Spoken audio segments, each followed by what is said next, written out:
Welcome to Reconciliation Road, an exciting new podcast hosted by yours truly, Dan George. I extend appreciation to the First Nations Major Projects Coalition, who sponsor, in part, this podcast. The FNMPC is established to create pathways to reconciliation by advancing opportunities for First Nations to obtain ownership stakes in major resource projects that run through their territories, by advocating for sovereign loan guarantees and establishing economic models that would increase Indigenous participation in major developments while still protecting the environment. I extend my deep appreciation to the FNMPC for their support. Today, I'm so excited to introduce my first guest. On May 27, 2021, I had the pleasure of interviewing Grand Chief Steven Point for his keynote address for the Indigenous Partnerships Success Showcase, hosted by Resource Works on May 27th and June 4th. The Indigenous Partnerships Success Showcase was held virtually in response to growing demand for practical guidance on how Indigenous communities and their enterprise partners can work together in common purpose for shared success. The event featured leaders from many walks of life, including my mentor, Grand Chief Steven Point, who I had the pleasure of interviewing on May 27th. Grand Chief Point really needs no introduction, but for those of you who do not know the Grand Chief, here is a snippet of his bio. The Honourable Steven Lewis Point served as a Lieutenant Governor of British Columbia from 2007 to 2012. He is a member of the Skowkale First Nation, where he served as elected chief at the age of 23. He graduated from the University of British Columbia with a law degree in 1985. He practiced law as a partner in the firm of Point and Shirley, and then worked for the Union of British Columbia Indian Chiefs and in the Refugee Department of the Department of Employment and Immigration. In 1991, he became the director of the First Nations Legal Studies program at the UBC Faculty of Law. From 1994 to 1999, he was tribal chair of the Stalo Nation and Grand Chief of Stalo Tribal Council. He was appointed a provincial court judge in 1999 based in Abbotsford, but his duties took him throughout the province. In 2005, Steven Point was appointed Chief Commissioner of the British Columbia Treaty Commission. In 2007, he was named the province's 28th Lieutenant Governor. In that role, he took a special interest in inspiring young people towards their chosen path. He served as Lieutenant Governor with grace, candor, and good humor. In 2014, he was reappointed a provincial court judge, and he retired from office in 2018. Steven Point has an outstanding record of service to the people of British Columbia. He advocated for First Nations people throughout his career, pressing for greater recognition of their contributions and their fuller involvement in all aspects of life in British Columbia. He received the Queen Elizabeth II Golden and Diamond Jubilee Medals and the Order of British Columbia. In 2000, he was awarded an honorary doctorate from the University of the Fraser Valley, and in 2016 received the Order of Chilliwack. He is known for his love of music, his commitment to his community, dedication to the legal profession, dedication to land rights, and for encouraging the revival of traditional singing and dance for the Stalo Nation. At the core of all that we do is change, and change has a considerable psychological impact on the human mind. To the fearful, it is threatening because it means that things may get worse. To the hopeful, it is encouraging because things may get better. And to the confident, it is inspiring because the challenge exists to make things better. Let's have a listen to Grand Chief Point's encouraging and inspiring keynote. Good morning. I'd like to thank those who organized this conference to bring us together, talk about Indigenous people and working together with business communities, corporations to examine the topic of economic development and making connections with First Nations people. This is an important topic and timely one, and as First Nations move towards self-government. Self-government is an inherent Aboriginal right, something that is now entirely recognized by the International Declaration on the rights of Indigenous people. Canada is also taking steps to incorporate UNDRIP, as it's naturally called, into Canadian law, so that other Canadian laws would be consistent with this existing Aboriginal right, the right to self-government. British Columbia, to its credit, has already passed legislation that would require its laws to be consistent with UNDRIP. Since the arrival of newcomers to our traditional territories, Indigenous people have gone through many, many negative impacts, one of which is poverty. Poverty is a debilitating situation. It takes away one's identity and pride. Indigenous people were at one time very, very wealthy, independent, food secure nations of peoples, living and thriving within their own traditional territories. When governments arrived in British Columbia, Indigenous people were placed on small pieces of land called reserves.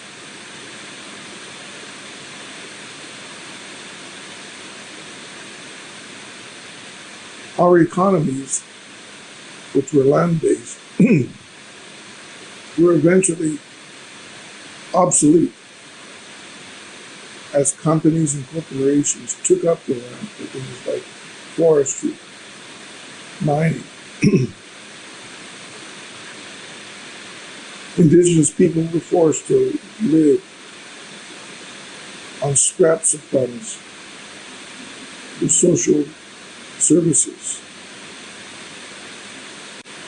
Today we're faced with a different challenge. A challenge of making use of our natural resources that still remain within our grasp to perhaps make a better life for ourselves and for our children. Corporations are coming to First Nations now.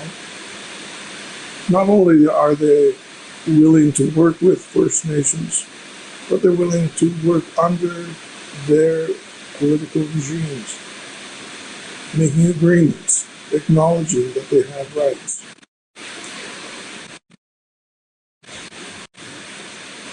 This conference, in my view, serves as an important bridge to bring these people together with First Nations to talk about the potential, the economic potential that may exist within our First Nation traditional territories.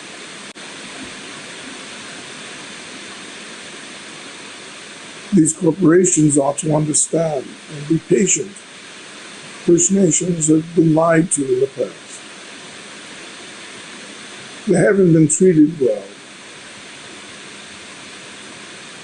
So trust is a major issue and an obstacle to overcome when we approach First Nations to work with them. They often don't know who to trust. What they do know is that they need to work on the issue of poverty, helping their communities to get better housing, helping their communities to find jobs. In the past, corporations have come and gone, some of them leaving in their wake a destructive path rather than a constructive path. It's important, therefore, that corporations, in my view, take responsibility to learn something about the communities that they wish to work with. Indigenous people for thousands of years have lived in a tribal existence. They lived as collectives, sometimes 500 and 600 people living in one household. In the Chilliwack territory where I reside now, the Skowkale people, Simon Fraser found homes that were 1,000 feet in length, 5 generations of people living together. This communal tribal living leads to communal tribal activity like hunting together, fishing together, laughing together, crying together, and making decisions together. This idea of thinking together leads to what we call letsumat, the idea of coming together in our minds before we make a decision. Indigenous people inherently understand the idea of democracy. Democracy is the foundation of how we conduct ourselves in the community.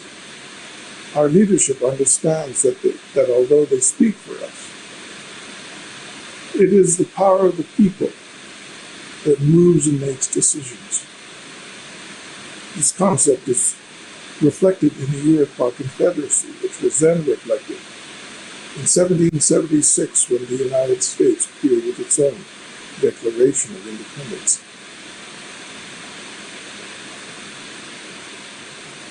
Indigenous people living together for so many years, doing things together, thinking together. It leads to collective ownership of things, ownership of the land. We own it collectively, all together. Ownership of intellectual property, ownership of things like songs and masks and culture, names. So our society is organized quite differently from European society. Individuals feel that they have what's called individual sovereignty. I have a right to be consulted. I have a right to make up my own mind. Often this democratic process is expressed by leadership in the oral tradition, where they will stand and speak for their people, sometimes for hours, bringing forth their best arguments, bringing forth their reliance on historic rules and regulations, bringing precedent forward to reinforce their arguments so that they can persuade the people in one direction or the other. Leadership, therefore, is quite different. When Europeans arrived, they said, take us to your chief. And many of them are hereditary leaders, people who held the land on behalf of the people. Some of them were autocratic leaders. Others were not. It depends on whether you are facing a matriarchal society or not. Not all Indigenous organizations and tribal groups are patriarchal. So it's endemic on First Nations not only to learn about how corporations operate, with their boards of directors, with the shareholders, with the order of decision makers, but it's also important for corporations to learn about First Nations and how they operate. Corporations and First Nations, I believe, have something in common.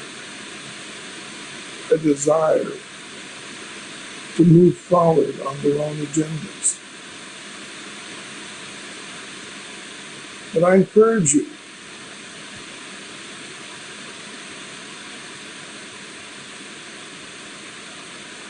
that unless we take care of the salmon, unless we take care of fresh water, fresh air,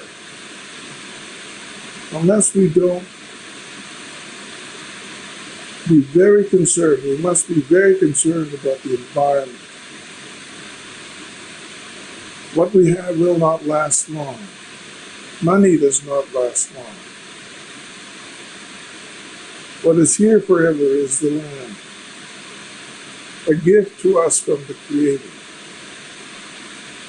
And our collective responsibility is to take care, to be good stewards of the land.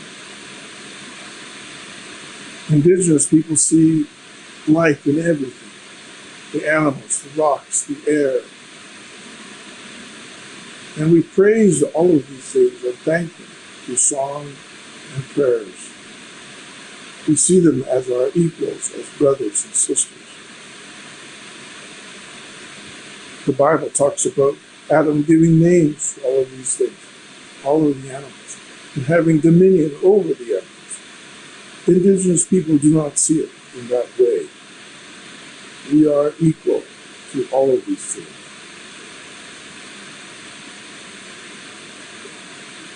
I'm very pleased to be given this chance to speak with you.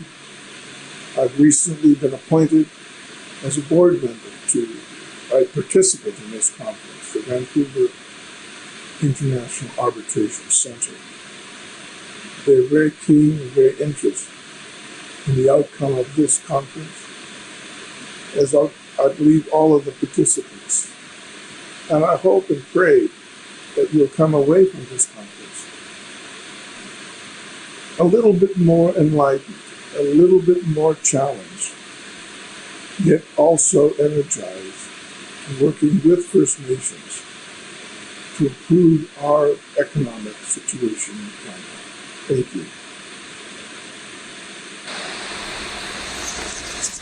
Good morning, Grand Chief. Thank you very much for taking time to be with us here this morning. Great day when I get to spend time with you, who I consider one of my mentors and a person that I try to emulate in the day-to-day work that I undertake. You talk about poverty, Grand Chief, and sadly poverty has become normalized in far too many of our communities. How can we smash poverty? How can the business community assist us in addressing poverty, which has marginalized us within the socioeconomic fabric of our communities? Well, the first is their attitude. Work with us, not for us. Include us in your discussions. Understand that poverty has been debilitating, and that sometimes it's not easy to deal with broken people, people who have low trust and perhaps not the same educational awareness as the country.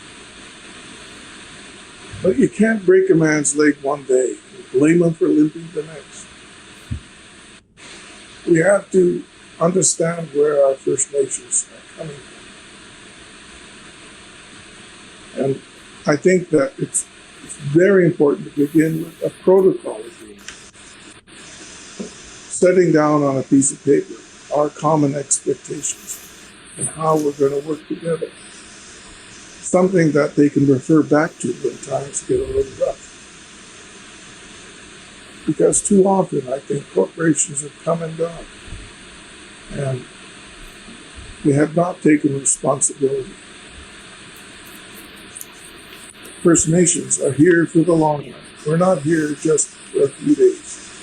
We're here for the long view. 7 generations ahead. That's how we make decisions. And if the companies can understand that and appreciate that sometimes our First Nations don't move as quickly as they'd like to see, simply because they're taking time to get to know you, to get to understand who you are. One of the first things that elders will say to me when I go to a different territory, who's your mother? Who's your father? They want to try to understand who you are, not from just a piece of paper, but in their heart. And that's creating a relationship, a long-term relationship which lasts and lasts. So it's corporations coming to First Nations.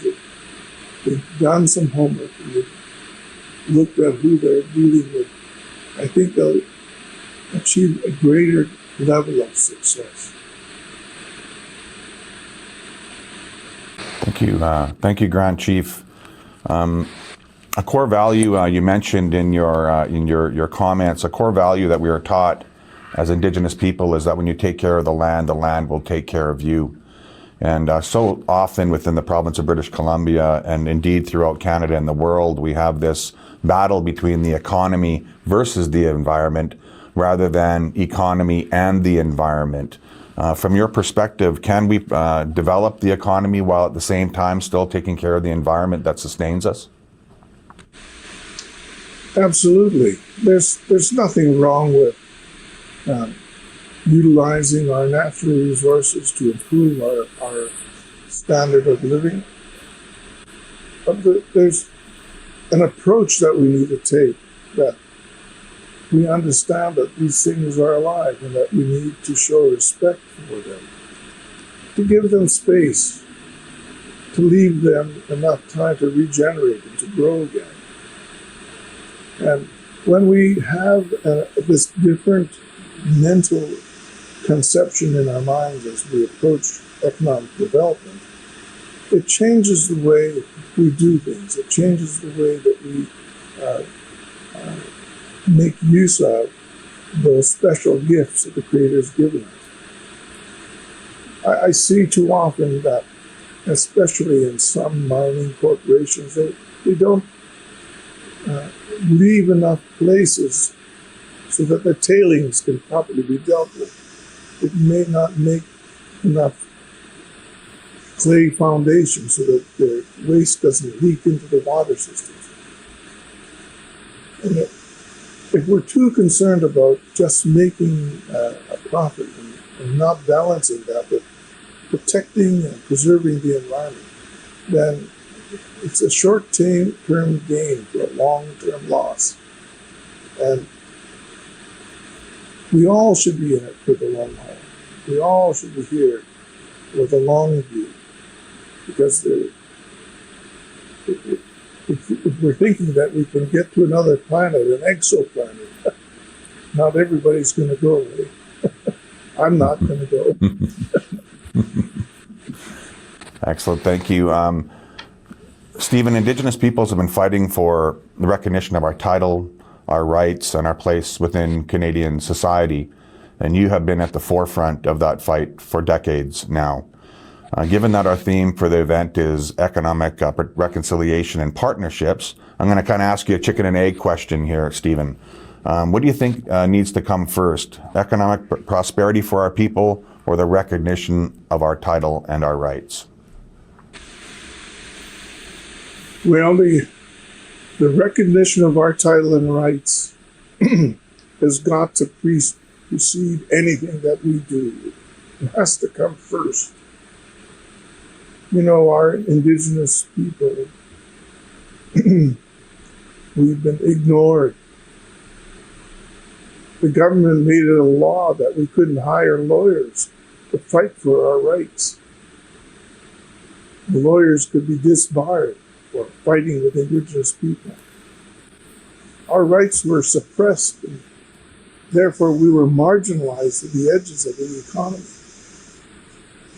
We have land rights. We have an interest in the trees and in the minerals.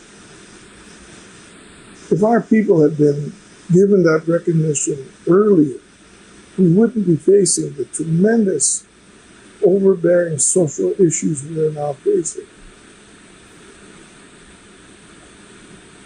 But rights precedes benefits. That's always the case. And I think that we are partners in Canada.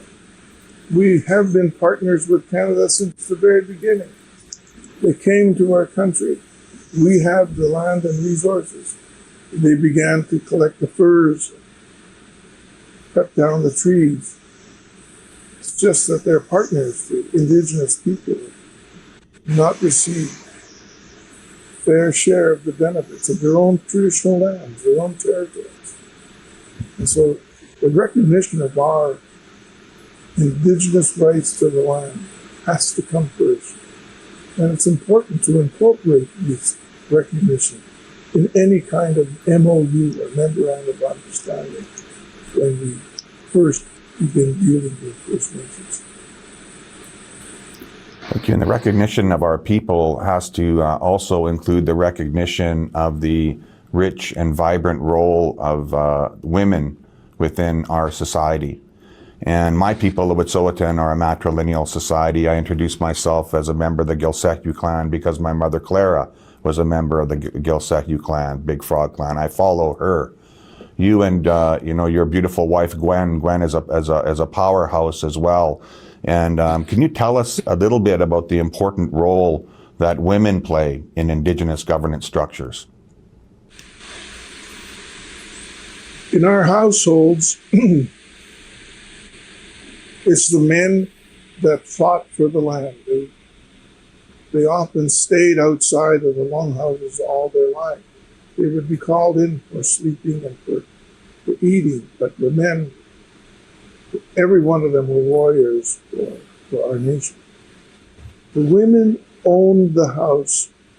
She owned the names, the cultural property. She owned the rights to the lands and everything, because it was passed down from her blood to the next generation. Often there was conflict in the old days, sometimes between these traditional laws that had been handed down for thousands of years. Sometimes a chief wanted his son to become the next chief, even though the law required it be his sister, her son. So you would see this sham marriage happening between a brother and a sister just to accommodate his desire to have his own son be the chief. And it led to misconceptions. People thought that we were marrying our brothers and sisters. That was a common thing. It wasn't at all. But women played this important role in the balancing role. That she owned the culture. She owned the rights. And these rights were passed down through her bloodline. And when he got married, at the level of the chief's level, the husband moved in with his wife. And the Indian Act changed so many of these things because the Indian Act was patriarchal. But the women controlled the ceremonies. She simply directed the speakers as to what to say. And if you really wanted something changed or done in Skowkale culture, you had to speak to the elder women. Listening to your earlier comments, you talked about decision making, and I recall back in 2016 when the BC Assembly of First Nations entered into an MOU with the Business Council of British Columbia.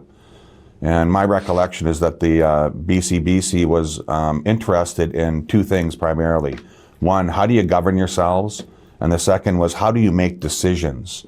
Can you explain a little bit more about the decision-making process within our communities that corporate Canada, the business community, needs to understand?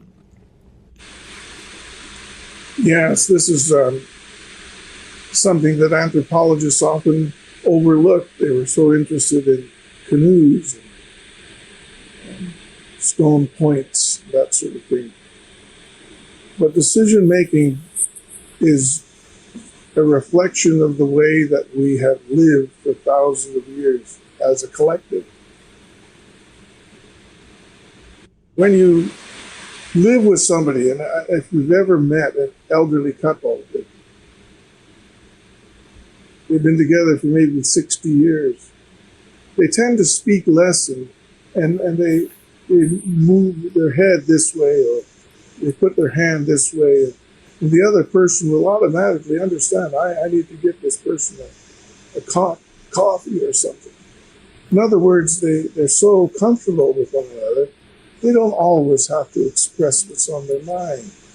And this concept of thinking together, this idea of people thinking together, is something that exists in our society.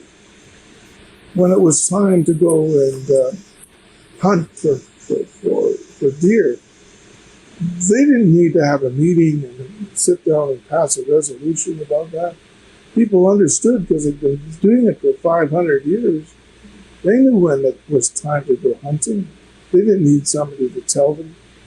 They knew when the berries were in the mountains. They knew that when the white fluff was floating, the sockeye would be in the river.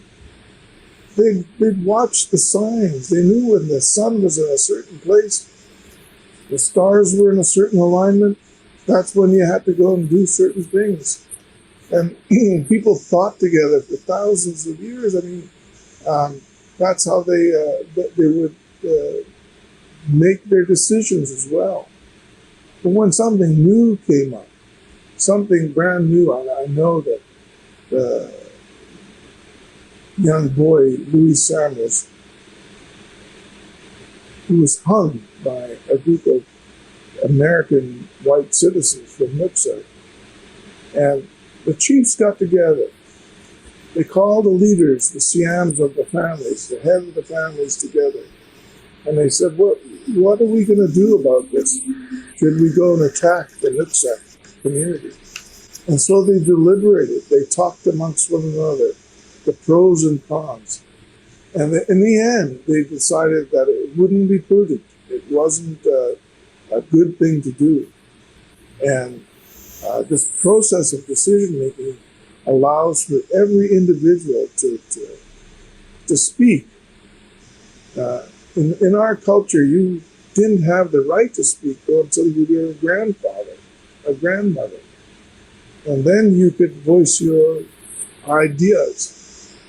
And so this idea of coming together in one thought, what we call Litsama. I remember going to an election campaign of the Lillooet tribal group one time with George Manuel. We were sitting there watching them make a decision about who their next tribal leader was going to be. And in this process, this is the collective oral process, everybody's nominated. You don't put your hand up and say, I want to run. Everybody's nominated. And what they did was they went around the room and said, are you willing to stand to be the next tribal chairman? And you had to stand up and say, I'm nominated, but I'm too busy, or I don't feel I'm ready, or blah, blah, blah, whatever you had in your heart. And when it came to Saul Terry, Saul said, this is what I have in my mind. This is my vision for the future. This is where I think we should be fighting for our rights to fish. And you see the elders, I was watching them, they're all nodding like this. They start going, that's the one. The meeting stopped and they said, peace are needed. That was it. You know, they made a decision based on their heart, on their thinking, and they're coming together in their mind. And when they reached that plateau where their mind was set, everybody's looking at each other going, yeah, this is it. There was nothing after that. Saul was the tribal chairman. That was it. And this process of decision making can take a long time. It can take. I know one time the Chief Billy Sepash wanted to speak about Aboriginal rights and that title and whatnot. He spoke all day long, and then the people came back the next day to hear the rest of the speech, which took half a day. But time was different in those days. We had patience. There was no clock saying, oh, it's 8 o'clock in the morning, I got to eat breakfast. Oh, it's noon, I got to stop for lunch. There's nothing like that.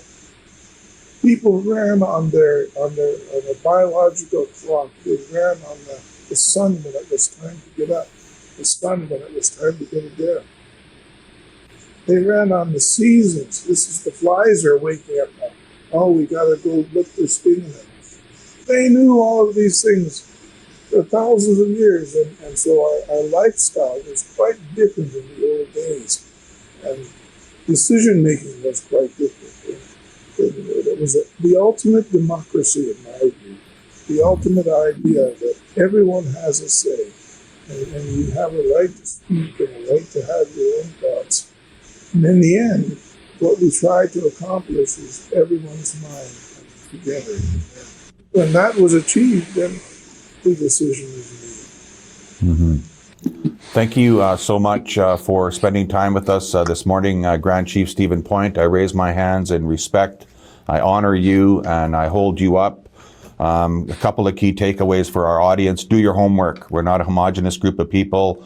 invest in relationships, and when you invest in relationships, you're investing in the success of your business opportunity. So go slow to go fast. And, Grand Chief, I just want to say this. What I've learned from you is that when you lead with your heart, your mind will soon follow. So once again, Grand Chief, thank you so very much for taking the time with us this morning. Masicho.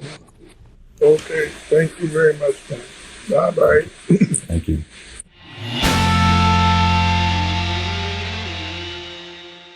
Thank you, Grand Chief Point.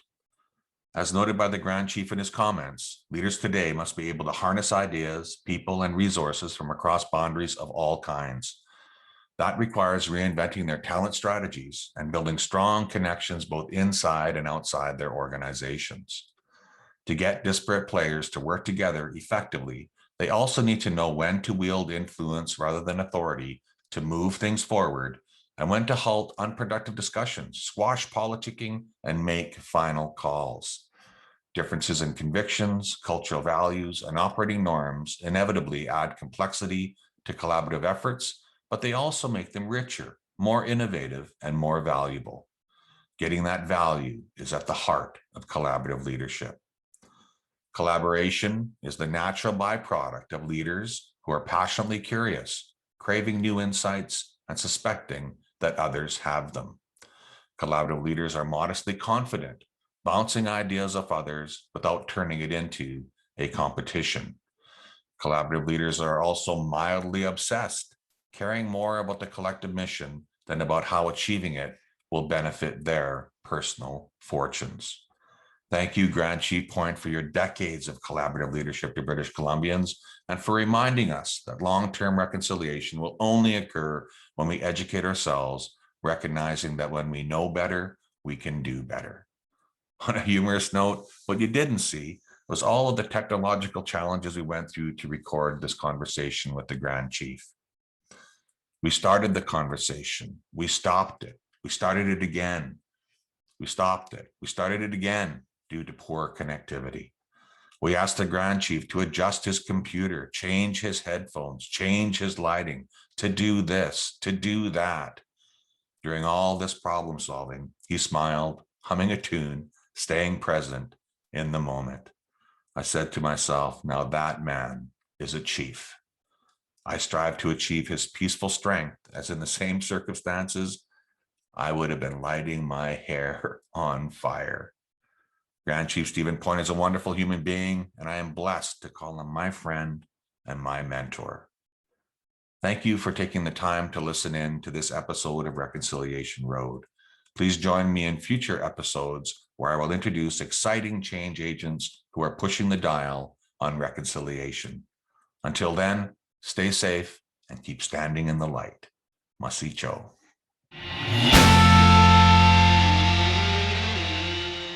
Reconciliation Road is supported by the First Nations Major Projects Coalition. The FNMPC is a non-profit organization dedicated to providing free-of-charge resources to First Nations in Canada, supporting their efforts to gain equity ownership stakes in major projects being developed on their traditional territories, while ensuring that the integrity of the land is maintained for the enjoyment of current and future generations. The FNMPC envisions a future where we walk the path of the Reconciliation Road together. For more information, please visit us at fnmpc.ca.